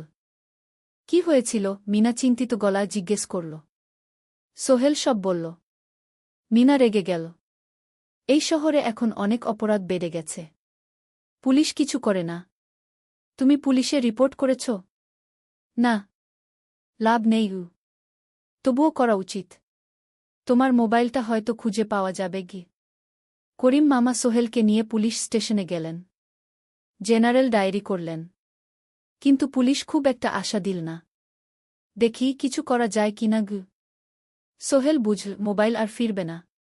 সেই 1 সপ্তাহ সোহেলের জীবনের সবচেয়ে কঠিন সময় ছিল। সে শুধু শারীরিকভাবেই ক্ষতিগ্রস্ত হয়নি, মানসিকভাবেও ভেঙে পড়েছিল। প্রতিরাতে দুঃস্বপ্ন দেখত। সেই 3 জন ছিনতাইকারীর মুখ ভুলতে পারছিল না। মিনা প্রায় প্রতিদিন আসত। তাকে সাহস দিত। তুমি হাল ছেড়ো না, সোহেল। জীবনে এরকম খারাপ সময় আসে, কিন্তু এটা কাটিয়ে ওঠাই হলো আসল বীরত্ব। সোহেলের মা গ্রাম থেকে ফোন করতেন, করিম মামার মোবাইল থেকে। তুই ভালো আছিস তো? সোহেল মাকে সব সত্যি বলেনি, শুধু বলেছে, হ্যাঁ মা, ভালো আছি, একটু জ্বর হয়েছিল, এখন ভালো। এক সপ্তাহ পর সোহেল আবার অফিসে গেল। আলী সাহেব তাকে দেখে খুশি হলেন। কেমন আছো? ভালো আছি স্যার। ঠিক আছে, তবে প্রথম কয়েকদিন হালকা কাজ করবে। সোহেল আবার কাজে মন দিল, কিন্তু একটা জিনিস তাকে খুব কষ্ট দিচ্ছিল, তার মোবাইল নেই। মায়ের সাথে কথা বলতে পারছে না নিয়মিত। করিম মামার মোবাইল চাইতে সংকোচ লাগে। একদিন জাহিদ ভাই তাকে ডাকলেন। সোহেল, আমার একটা পুরনো মোবাইল আছে, তুমি ব্যবহার করো? না ভাই, আমি নাও, আমার কাজে লাগছে না, তুমি রাখো। সোহেল কৃতজ্ঞতায় প্রায় কেঁদে ফেল। ধন্যবাদ ভাই। মোবাইল পেয়ে সোহেল প্রথমেই মাকে ফোন করল। মা খুব খুশি হলেন। এতদিন ফোন করিসনি কেন? মা, মোবাইলটা নষ্ট হয়ে গিয়েছিল, নতুন নিয়েছি। মায়ের গলায় স্বস্তি ফুটে উঠল। ষষ্ঠ অধ্যায়, নতুন সুযোগ। আরও 3 মাস কেটে গেল। সোহেল পুরোপুরি সুস্থ হয়ে গেছে, তার জীবন আবার স্বাভাবিক হয়ে এসেছে। সে এখন কম্পিউটার ট্রেনিং শেষ করেছে, সার্টিফিকেট পেয়েছে। কিন্তু একটা ঘটনা তার জীবনে বড় পরিবর্তন নিয়ে এল। একদিন সকালে আলী সাহেব তাকে ডাকলেন। সোহেল, বসো। সোহেল বসল। মনে একটু ভয় লাগছিল। আলী সাহেব কি তাকে বকবেন? সোহেল, তুমি তো এখন কম্পিউটার চালাতে পারো? জি স্যার, একটু একটু শিখেছি। ভালো, আমি তোমার কাজ দেখছি, তুমি খুব পরিশ্রমী আর সৎ। আমাদের কোম্পানিতে এরকম মানুষের দরকার। সোহেল কিছু বুঝতে পারছিল না। আমি তোমাকে একটা সুযোগ দিতে চাই। আমাদের কোম্পানি একটা ট্রেনিং প্রোগ্রাম চালু করছে নতুন কর্মচারীদের জন্য। 6 মাসের কোর্স, কম্পিউটার অ্যাকাউন্টিং, ভবন নির্মাণের হিসাব নিকাশ, প্রজেক্ট ম্যানেজমেন্ট, সব শিখবে। কোম্পানি সব খরচ দেবে। ট্রেনিংয়ের সময় তোমার বেতনও চলবে। রাজি আছো? সোহেল বিশ্বাস করতে পারছিল না। স্যার, সত্যি? আমাকে এত বড় সুযোগ দিচ্ছেন? হ্যাঁ, তুমি ভালো ছেলে, পরিশ্রমী। আমি তোমাকে এগিয়ে দিতে চাই। ভবিষ্যতে তুমি এই কোম্পানির একজন গুরুত্বপূর্ণ কর্মচারী হবে। সোহেল কৃতজ্ঞতায় প্রায় কেঁদে ফেল। ধন্যবাদ স্যার, আমি কঠোর পরিশ্রম করব। আমি জানি। সেদিন সন্ধ্যায় সোহেল মিনার দোকানে গেল। মিনাকে খবরটা দিল। মিনা খুব খুশি হল, তার চোখে জল এসে গেল। তুমি পারবে সোহেল, আমি জানি। সোহেল তার মা আর বোনকেও ফোন করে খবরটা দিল। মা কাঁদতে লাগলেন। তোর বাবা বেঁচে থাকলে কত খুশি হতো। ট্রেনিং শুরু হলো পরের মাস থেকে। প্রতিদিন সকালে 3 ঘন্টা ক্লাস, তারপর বাকি সময় অফিসের কাজ। ক্লাসে 5 জন নতুন কর্মচারী, সবাই তরুণ, উৎসাহী। শিক্ষক ছিলেন একজন অভিজ্ঞ ইঞ্জিনিয়ার, নাম রহিম স্যার। তিনি খুব ভালোভাবে সব কিছু বুঝাতেন। কম্পিউটার অ্যাকাউন্টিং, এক্সেলে জটিল ক্যালকুলেশন, প্রজেক্টের বাজেট তৈরি, সময় ব্যবস্থাপনা, সব। সোহেল পুরো মনোযোগ দিয়ে শিখতে লাগল। সন্ধ্যায় বাড়ি ফিরে প্র্যাকটিস করত। করিম মামার ছেলের কাছ থেকে একটা ল্যাপটপ ধার নিত কখনো কখনো। 6 মাস পরে ট্রেনিং শেষ হল, সবাই সার্টিফিকেট পেল। আলী সাহেব একটা অনুষ্ঠান করলেন। সোহেল সেরা পারফর্মার হিসেবে একটা বিশেষ পুরস্কার পেল, 5,000 টাকা বোনাস। আলী সাহেব ঘোষণা করলেন, সোহেল, আজ থেকে তুমি আমাদের জুনিয়র অ্যাকাউন্ট অ্যাসিস্ট্যান্ট। তোমার বেতন 15,000 টাকা। সোহেল অবাক হয়ে গেল। 8,000 থেকে 15,000, প্রায় দ্বিগুণ। সেদিন রাতে সোহেল ঘুমাতেই পারল না। খুশিতে, উত্তেজনায় তার চোখে ঘুম নেই। সে ভাবল তার জীবন কিভাবে বদলে যাচ্ছে। 2 বছর আগে যে রিকশা চালাত, আজ সে একটা নামকরা কোম্পানির অ্যাকাউন্ট অ্যাসিস্ট্যান্ট। 7ম অধ্যায়, প্রেম ও প্রস্তাব। 1.5 বছর হয়ে গেল সোহেলের চট্টগ্রাম আসার। সে এখন একজন সফল যুবক। তার মা গ্রামে খুব খুশি। প্রতি মাসে সোহেল 10,000 টাকা পাঠায়। ছোট বোন ঋতু এখন কলেজে ভর্তি হয়েছে সোহেলের পাঠানো টাকায়। মায়ের চিকিৎসাও ভালোভাবে হচ্ছে। মিনার সাথে সোহেলের সম্পর্ক এখন আর শুধু বন্ধুত্ব নয়। দুজন দুজনকে ভালোবাসে। কিন্তু কেউ কাউকে সরাসরি বলার সাহস পায়নি। প্রতিদিন দেখা হয়, গল্প হয়, কিন্তু সেই একটা কথা বলা হয়ে ওঠে না। একদিন শুক্রবার ছুটির দিন। সোহেল মিনাকে বলল, আজ কি একটু ঘুরতে যাবে? কোথায়? পতেঙ্গা বিচ। তুমি কি কখনো গেছ? না। কিন্তু আমার দোকান গ। শুক্রবার। তোমার বাবা সামলাবে গ। মিনা রাজি হয়ে গেল। দুপুরে দুজনে বাস নিয়ে পতেঙ্গা গেল। সমুদ্র দেখে মিনা অবাক হয়ে গেল। কি সুন্দর! দুজনে বালিতে বসল। ঢেউয়ের শব্দ শুনতে শুনতে গল্প করছিল। হঠাৎ সোহেল বলল, মিনা, তোমার সাথে কিছু বলার ছিল। বলো। সোহেল একটা লম্বা শ্বাস নিল।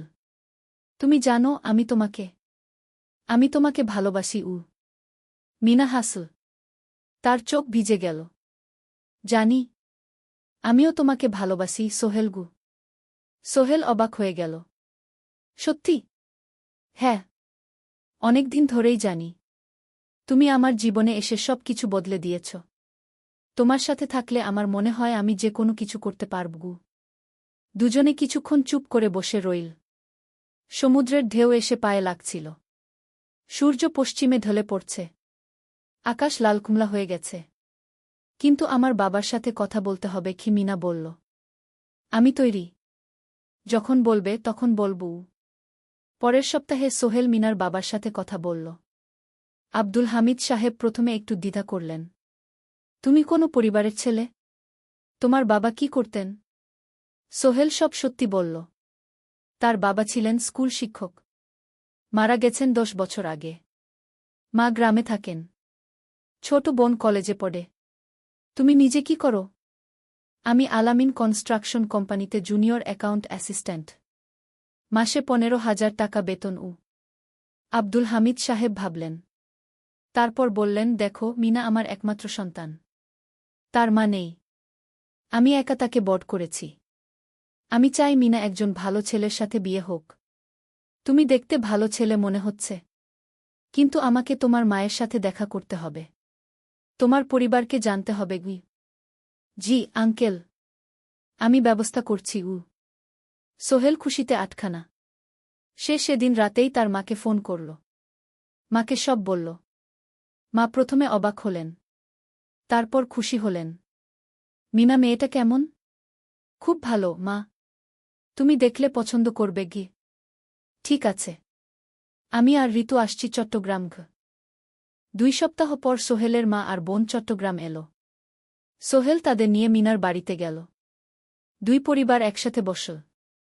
মিনার বাবা সোহেলের মাকে দেখে খুশি হলেন। সোহেলের মা সহজ সরল ভদ্রমহিলা। আপনার ছেলে খুব ভালো। মিনা তাকে পছন্দ করে। আমিও রাজি। আব্দুল হামিদ সাহেব বললেন। আমার সোহেল সৎ ছেলে। মিনাকে খুব ভালোবাসে।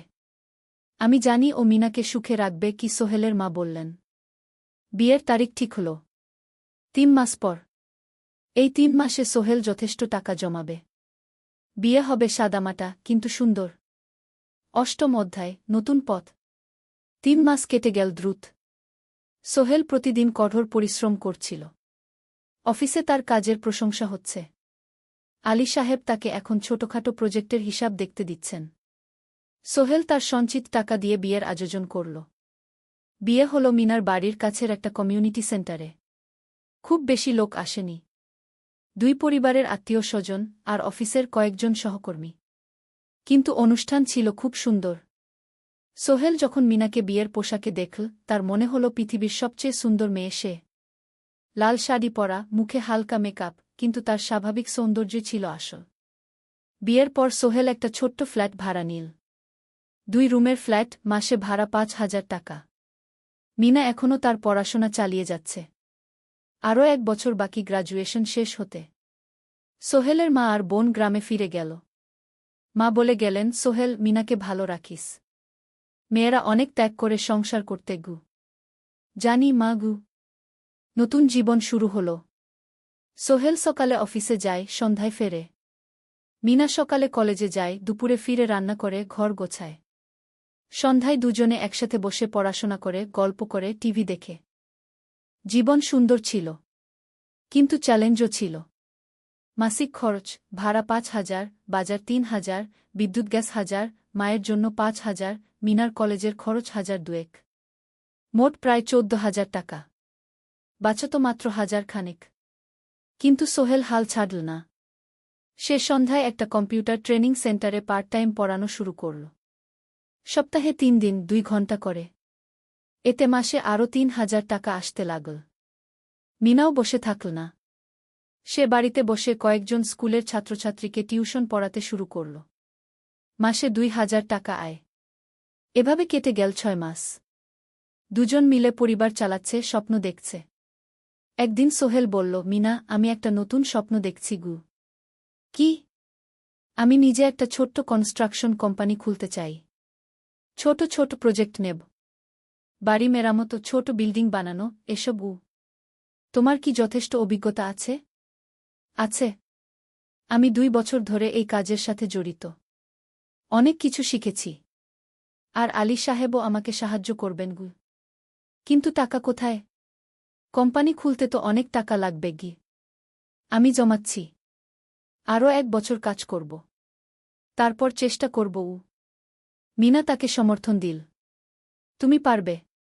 তোমার মধ্যে সেই শক্তি আছে গি। নবম অধ্যায়, চ্যালেঞ্জের সময়। কিন্তু ভাগ্য সবসময় অনুকূলে থাকে না।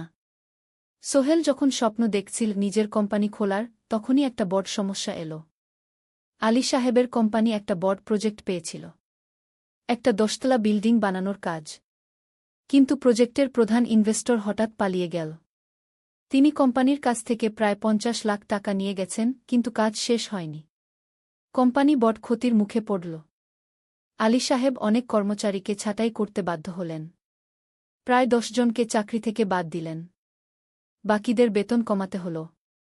সোহেলকে আলী সাহেব ডেকে বললেন, সোহেল, আমি তোমাকে রাখতে চাই। তুমি বিশ্বস্ত কর্মচারী। কিন্তু তোমার বেতন কমাতে হবে। ১৫,০০০ থেকে ১০,০০০। সোহেল মনে মনে চিন্তায় পড়ে গেল। ১০,০০০ টাকায় সংসার চলবে কিভাবে? মায়ের খরচ, ভাড়া, বাজার সব মিলিয়ে তো ১৪,০০০ টাকা লাগে। কিন্তু সে কিছু বলল না। ঠিক আছে স্যার। বাড়ি ফিরে সোহেল মিনাকে সব বলল। মিনা চিন্তিত হয়ে গেল। এখন কি হবে? চিন্তা করো না। আমি পার্ট টাইম টিউশনির সময় বাড়াব। আর তুমিও বেশি করে টিউশন নাও। কিন্তু আমার তো পড়াশোনাও আছে গি। জানি। কিন্তু এখন এটাই করতে হবে গু। সোহেল সন্ধ্যায় আরও ২টো জায়গায় পার্ট টাইম কাজ খুঁজল। একটা দোকানের সন্ধ্যায় হিসাব দেখার কাজ পেল। মাসে ২,০০০ টাকা। আরেকটা জায়গায় সপ্তাহান্তে কম্পিউটার রিপেয়ারের কাজ পেল। মাসে ১,৫০০ টাকা। মিনাও ৩ জন নতুন স্টুডেন্ট নিল টিউশনে। তার আয় বাড়ল ২,০০০ থেকে ৩,৫০০। কঠিন সময় ছিল। সোহেল সকাল ৮টায় অফিসে যেত, সন্ধ্যা ৬টায় ফিরত। তারপর একটু বিশ্রাম নিয়ে ৭:৩০ বের হতো পার্ট টাইম কাজে। রাত ১০টায় বাড়ি ফিরত। রবি সোমবার কম্পিউটার রিপেয়ারের কাজ। মিনাও সকালে কলেজে যেত, দুপুরে ফিরে রান্না করত, তারপর বিকেলে টিউশন পড়াত। রাতে খাওয়া দাওয়ার পর পড়াশোনা করত। দুজনেরই শরীর খারাপ হতে শুরু করল। সোহেল একদিন অফিসে অজ্ঞান হয়ে পড়ে গেল। ডাক্তার দেখাতে নিয়ে গেল। ডাক্তার বলল, অতিরিক্ত পরিশ্রম। শরীরে পুষ্টির অভাব। ঠিকমতো খাচ্ছেন না মনে হচ্ছে গি। সত্যি কথা, খরচ বাঁচাতে সোহেল আর মিনা অনেক সময় কম খেত। মাংস মাছ কিনত সপ্তাহে ১ দিন। বাকি সময় শাকসবজি, ডাল। মিনা সোহেলকে বলল, আর নয় সোহেল। তুমি এভাবে নিজেকে শেষ করে ফেলছ। আমার পড়াশোনা বন্ধ করে দিই। আমি ফুল টাইম চাকরি করি গি। না, সোহেল জোর দিয়ে বলল। তোমার পড়াশোনা বন্ধ হবে না। আরও মাত্র ৬ মাস বাকি। তুমি গ্রাজুয়েট হবেই গি। কিন্তু তুমি। আমি ঠিক হয়ে যাব। চিন্তা করো না গে। কিন্তু পরিস্থিতি আরও খারাপ হল যখন সোহেলের মায়ের অসুখ হল। হার্টের সমস্যা। হাসপাতালে ভর্তি করতে হল। খরচ ৫০,০০০ টাকা। সোহেলের হাতে এত টাকা কোথায়? সে করিম মামার কাছে ধার চাইল। করিম মামা 20,000 টাকা দিলেন। বাকি 30,000 টাকা সোহেল একটা এনজিও থেকে ঋণ নিল। সুদের হার মাসে 2%। মায়ের চিকিৎসা হল। তিনি সুস্থ হয়ে গেলেন। কিন্তু সোহেল এখন ঋণের বোঝায় পড়ে গেল। প্রতি মাসে 3,000 টাকা করে কিস্তি দিতে হবে। সেই রাতে সোহেল আর মিনা বিছানায় শুয়ে কথা বলছিল। সোহেল বলল, মিনা, আমি মনে হয় ভুল করেছি। শহরে এসে বিয়ে করে তোমাকে কষ্টে ফেলেছি গু। মিনা তার হাত ধরল। না সোহেল, তুমি ভুল করনি। জীবনে এরকম খারাপ সময় আসে, কিন্তু এটা কাটিয়ে ওঠাই হলো আসল শক্তি। আমরা একসাথে আছি, একসাথে থাকব। সব কিছু ঠিক হয়ে যাবে। মিনার কথায় সোহেল একটু সাহস পেল। হ্যাঁ, হাল ছাড়া যাবে না। 10ম অধ্যায়, আলোর দিকে। 3 মাস পরে পরিস্থিতি একটু ভালো হতে শুরু করল। আলী সাহেবের কোম্পানি একটা নতুন প্রজেক্ট পেল। একটা স্কুল বিল্ডিং বানানোর কাজ। কোম্পানি আবার স্থিতিশীল হতে শুরু করল। আলী সাহেব সোহেলকে ডেকে বললেন, সোহেল, আমি তোমার কঠোর পরিশ্রম দেখেছি। খারাপ সময়েও তুমি কোম্পানি ছেড়ে যাওনি। আমি কৃতজ্ঞ। আজ থেকে তোমার বেতন আবার 15,000 টাকা। সোহেল খুশি হয়ে গেল। ধন্যবাদ স্যার। মিনাও গ্র্যাজুয়েশন শেষ করল। ভালো ফলাফল করল। সে এখন চাকরি খুঁজছে। একদিন মিনা একটা প্রাইভেট স্কুলে শিক্ষিকার ইন্টারভিউ দিতে গেল। ইন্টারভিউ ভালো হল। তাকে নিযোগ দেওয়া হল। বেতন 12,000 টাকা। সেদিন সন্ধ্যায় দুজনে মিলে একটা ছোট্ট পার্টি করল। একটা বিরিয়ানি কিনল, কোমল পানীয় কিনল। দুজনে মিলে খেল। আমরা পেরেছি সোহেল, মিনা বলল। হ্যাঁ, আমরা পেরেছি গু। এখন দুজনের মিলিয়ে আয় 27,000 টাকা। খরচ চালানোর পর প্রায় 10,000 টাকা বাঁচে। সোহেল এই টাকা দিয়ে লেন শোধ করতে শুরু করল।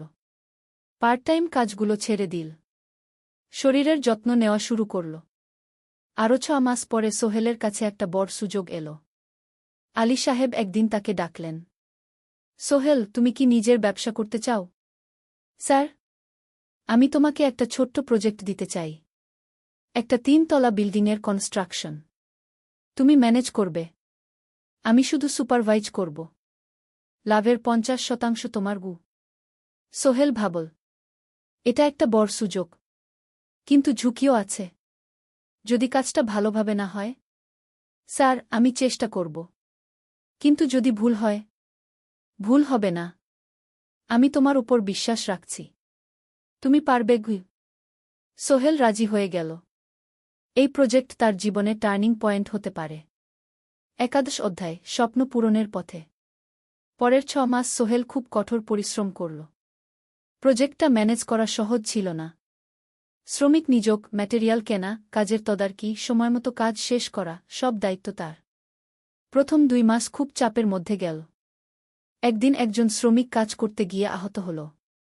সোহেল তাকে হাসপাতালে নিয়ে গেল, তার চিকিৎসার খরচ দিল। এতে প্রজেক্টের বাজেট একটু বাড়ল, কিন্তু সোহেল জানত এটা করা দরকার। আরেকদিন ভুল ম্যাটেরিয়াল ডেলিভারি হল। সোহেল সেগুলো ফেরত পাঠাল, সঠিক জিনিস আনাল। এতে 3 দিন দেরি হল, কিন্তু কাজের মান ঠিক রইল। মিনা তাকে সবসময় সাপোর্ট করছিল। সে এখন চাকরিতে স্থিতিশীল। স্কুলের বাচ্চারা তাকে পছন্দ করে। প্রিন্সিপাল তার কাজে খুশি। প্রজেক্ট শেষ হল 6 মাসে। সময়মতো, বাজেটের মধ্যে। বিল্ডিংয়ের মালিক খুব খুশি হলেন। তিনি আলী সাহেবকে ধন্যবাদ দিলেন। আলী সাহেব বললেন, ধন্যবাদ আমাকে না, এই ছেলেকে দিন। সোহেল পুরো প্রজেক্ট ম্যানেজ করেছে গু। প্রজেক্ট থেকে মোট লাভ হল 3 লাখ টাকা। সোহেল পেল 1.5 লাখ টাকা। তার জীবনে এত টাকা এই প্রথম। সে করিম মামার ঋণ শোধ করল। এনজিওর বাকি ঋণ শোধ করল। তারপর তার মাকে 50,000 টাকা পাঠাল। মা দিয়ে গ্রামের বাড়িটা একটু মেরামত করাল, বোন ঋতুর জন্য একটা ল্যাপটপ কিনল। বাকি টাকা দিয়ে সোহেল একটা ব্যাংক অ্যাকাউন্টে জমা রাখল ভবিষ্যতের জন্য। আলী সাহেব সোহেলকে আরও 2টো প্রজেক্ট দিলেন। এবার একটু বড়। সোহেল আত্মবিশ্বাসের সাথে সেগুলোও শেষ করল। 2 বছর পরে সোহেল সিদ্ধান্ত নিল, এবার নিজের কোম্পানি খোলার সময় এসেছে। 10 অধ্যায়, নতুন শুরু। সোহেল তার সব জমানো টাকা দিয়ে একটা ছোট্ট অফিস ভাড়া নিল। 2 রুমের অফিস। একটা রুমে কাজের জায়গা, আরেকটায় ছোট্ট মিটিং রুম। অফিসের সামনে একটা বোর্ড লাগাল, Sohel construction and development. Mina তাকে সাহায্য করছিল। সে অফিসের অ্যাকাউন্টস দেখত সন্ধ্যায় স্কুল থেকে ফিরে। দুজন মিলে একটা টিম। প্রথমে ছোট ছোট কাজ নীল। বাড়ি মেরামত, দোকান সংস্কার, ছোট বিল্ডিং কনস্ট্রাকশন। কাজের মান ভালো রাখার চেষ্টা করল। সময়মতো শেষ করল। দাম ন্যায্য রাখল। ধীরে ধীরে সোহেলের সুনাম ছড়িয়ে পড়ল। মানুষ তাকে বিশ্বাস করত। তার কাছে নতুন নতুন কাজ আসতে লাগল। প্রথম বছর খুব কষ্ট হল। কখনো লাভ হতো, কখনো লস। কিন্তু সোহেল থেমে থাকল না। সে শিখতে লাগল ব্যবসা কিভাবে চালাতে হয়। দ্বিতীয় বছরে পরিস্থিতি ভালো হল। সোহেল এখন ৩ জন স্থায়ী কর্মচারী নিযোগ দিল। একজন ইঞ্জিনিয়ার, একজন সুপারভাইজার, একজন অফিস সহায়ক। তৃতীয় বছরে একটা বড় প্রজেক্ট পেল। একটা স্কুল বিল্ডিং বানানোর কাজ। ৫ তলা বিল্ডিং। সোহেল পুরো মনোযোগ দিয়ে কাজটা করল। শ্রমিকদের ভালো বেতন দিল, ভালো ম্যাটেরিয়াল ব্যবহার করল, সময়মতো কাজ শেষ করল। স্কুল কর্তৃপক্ষ খুব খুশি হল। তারা সোহেলের কাজের প্রশংসা করল। এই প্রজেক্ট থেকে সোহেল প্রায় ৫ লাখ টাকা লাভ করল। এই টাকা দিয়ে সে আরও ভালো একটা অফিস নিল। আরও কর্মচারী নিযোগ দিল। এখন তার কোম্পানিতে ১০ জন স্থায়ী কর্মচারী। প্রজেক্ট অনুযায়ী আরও শ্রমিক নিযোগ দেওয়া হয়। ত্রয়োদশ অধ্যায়, পরিবার। এদিকে সোহেল আর মিনার সংসারেও খুশির খবর এল। মিনা গর্ভবতী। ৯ মাস পর তাদের একটা মেয়ে হল। নাম রাখল সারা। সারা যখন জন্মাল, সোহেলের মা আর বোন চট্টগ্রামে এল। মা ১ মাস থেকে গেলেন। মিনাকে সাহায্য করলেন। সোহেল এখন একটা বড় ফ্ল্যাট ভাড়া নিয়েছে। ৩ রুমের ফ্ল্যাট। একটা রুমে সোহেল, মিনা, একটায় সারা, আরেকটায় অতিথি রুম। মায়ের জন্য সোহেল সিদ্ধান্ত নিল তাকে চট্টগ্রামে নিয়ে আসবে। গ্রামে একা থাকা ঠিক না। কিন্তু মা রাজি হলেন না। না বাবা, আমি গ্রামেই থাকব। এখানে আমার পরিচিত মানুষ আছে। তোর বোনকে নিয়ে যা। ও ঢাকায় পড়ছে, চট্টগ্রামে এনে ভালো কোথাও ভর্তি করিয়ে দেগি। সোহেল তাই করল। ঋতুকে চট্টগ্রাম বিশ্ববিদ্যালয়ে ভর্তি করিয়ে দিল। ঋতু এখন সোহেলের ফ্ল্যাটে থাকে, বিশ্ববিদ্যালয়ে পড়ে। সোহেলের মনে হল তার জীবন এখন পরিপূর্ণ। স্ত্রী, মেয়ে, বোন সবাই তার কাছে। ব্যবসা ভালো চলছে। মা গ্রামে সুখে আছেন। চতুর্দশ অধ্যায়, সফলতার শিখরে। ৫ বছর কেটে গেল। সোহেল এখন একজন সফল উদ্যোক্তা। তার কোম্পানি কি সোহেল কনস্ট্রাকশন অ্যান্ড ডেভেলপমেন্ট এখন চট্টগ্রামে বেশ পরিচিত। প্রায় ৩০ জন কর্মচারী তার অধীনে কাজ করে। সোহেল এখন শুধু ছোট প্রজেক্ট করে না, বড় বড় প্রজেক্টও করে। একটা ৮ তলা বিজনেস কমপ্লেক্স বানানোর কাজ পেয়েছে। একটা হাসপাতাল বিল্ডিং বানাচ্ছে। মিনা এখনও স্কুলে পড়ায়। সে এখন ভাইস প্রিন্সিপাল। সাথে সোহেলের কোম্পানির অ্যাকাউন্টস ম্যানেজার। দুজন মিলে ব্যবসা চালা। সারা এখন ৪ বছরের। স্কুলে ভর্তি হয়েছে। খুব চালাক মেয়ে। ঋতু বিশ্ববিদ্যালয় থেকে গ্রাজুয়েট হয়ে একটা ব্যাংকে চাকরি পেয়েছে। একদিন আলী সাহেব